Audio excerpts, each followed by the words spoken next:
Hello, good morning, and welcome everybody to today's edition of Mexico News Network's The Travel Insider. My name is Sofia Rattinger, and joining me is financial analyst Mr. Elliot Bullman. Elliot, how are you? Good morning. Good morning, Sofia. And great. How are you? Fine, thank you. Welcome, everybody. We've got a great show coming up for you this morning. Before we start, remember to check out all our social networks, Facebook, Twitter, and Google+, and follow us daily on MexicoNewsNetwork.com for relevant stories and news. Let's start with today's show. So the holiday season is officially here, starting with Thanksgiving, which is an important day for a lot of businesses, particularly those in the food industry. However, stock market trading is unlikely to be affected by Thanksgiving alone because of the importance of the day after. I'm talking about the Black Friday, the name given to the first day after Thanksgiving. And this is one of the most important retail and spending events in the United States. Every holiday season, prognosticators make predictions about the level of sales on Black Friday, and investor confidence may be affected by whether or not those expectations are met. But Elliot, what's your insight? Tell us. Well, Black Friday is important because this is the shopping day on which many retailers have traditionally made enough sales to put them in the black for the whole year. Since many retailers consider Black Friday to be crucial to their business's annual performance, investors look at Black Friday's sales numbers as a way to gauge the overall health of the entire retail industry. Economists, based on the Keynesian assumption that spending drives economic activity, view lower Black Friday numbers as an indication of slowed growth. Concern over the health of the economy is magnified if consumers are perceived to be saving too much.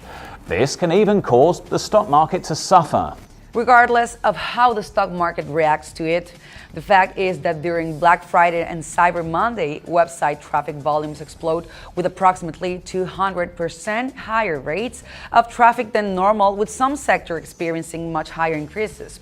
Most notably, technology retailers with an increase of up 340%, as well as sports, fashion, and beauty.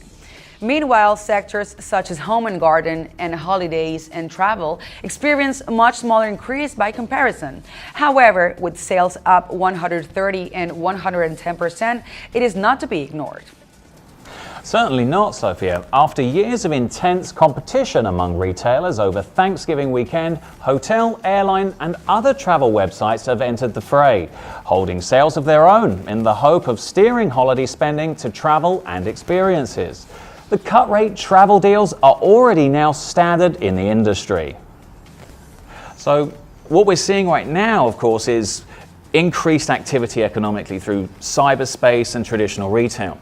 Right. The industrial averages do change as a result of it, but I think it's just a temporary situation. You can't really look at this as a long-term indicator, and traditionally, the industrial moving average changes up or down according to this spending activity. But I know we're seeing record sales, right? All right, we are. However, some of the Black Friday's retail reputation has passed on to the practices of the travel industry, and questions have even been raised as to the legitimacy of some of the deals on offer. So now the travel industry works hard to ensure that any promotions made are clear, and it takes its obligations to both agents and consumers very seriously. The sheer scale of Black Friday's great offers means that these are planned up to 12 months in advance to maximize the value and service for customers. That demands significant planning for a very fluid trading environment across hundreds of offers, and companies everywhere take it very seriously. But Virgin Holidays said its decision to join the fray highlights the growing importance of Black Friday to the travel industry, and this year they had a very interesting marketing plan. Instead of launching a regular sale, the company embarked on a social media campaign encouraging would-be holiday makers to tweet at Virgin Holidays with the hashtag Red is the New Black to help unlock increasingly attractive discounts. The more people tweeted between 10 in the morning and 6 in the afternoon, the more offers got unlocked, and the quality of the offers increased as more levels were unlocked. A rather unique approach. Yeah, I really like it, involving the people in the whole process and leaving it up to them to get more and better deals. All-inclusive specialist Club Med unveiled hundreds of Black Friday travel deals spanning over a 4-day period, with up to 30% off all-inclusive holidays. In 2015, bookings surged by 274% in the 4-day period from Black Friday to Cyber Monday compared to the same period the year before, with Cyber Monday having seen the highest number of bookings in Club Med's history.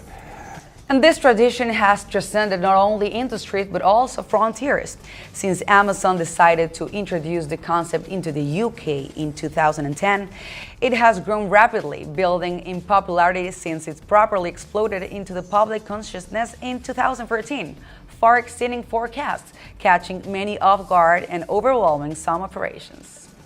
Last year, the UK collectively spent a staggering £2 billion in shops and online in the 24-hour period. This increased to £3.3 billion over the entire 4-day weekend. It's become one of the most popular days in the British shopping calendar. And it's surprising, really, how such a US-based phenomenon has now become ingrained in UK culture. You know, I haven't heard about this Cyber Monday. What is it about? Yeah, it's just that classic idea to extend it over to the weekend and have a lot more online deals. So that's what's really the Cyber Monday is the Monday after the Black Friday. Exactly, it creates that new 4-day sort of extra shopping bonanza. So clearly it's working. I mean, I think more people are migrating to online than actually going to stores as well, we're seeing, right? Right, okay, I didn't know that. But the UK is not the only one that has been influenced by the Black Friday. Mexico has its own version of it. The Buen Fin, or Good Weekend, and this year the Mexican travel industry joined it as well. The Buen Fin takes place all around the country and on the weekend previous to November the 20th, which is the Mexican Revolution Day. What's important to stand out is that specifically the Viajemos Todos por México initiative, whose objective is to facilitate traveling for underprivileged people so they can get to know their own country, joined the Buen Fin this year. This is particularly important because never before had this movement received such a boost and support. Since it's so hot off the press, there aren't yet any official results as to whether the event was a success this year. However, with these first cash outs, there's already talk about 80 billion pesos, which is no small figure and shows how increasingly popular this event is becoming. It is also a very strong incentive to boost consumption. And according to preliminary information the companies are releasing, it turns out that in travel products and services, the operations made during that weekend will undoubtedly surpass 200 million pesos or even 300.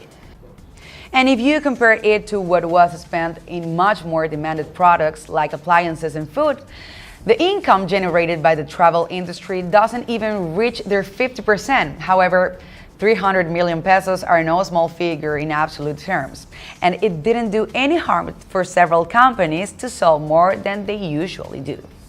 I think the most important thing we can take away from this year's Buen Fin edition is that this little taste of the travel industry sales and promotions piqued the interest of agencies and consumers alike.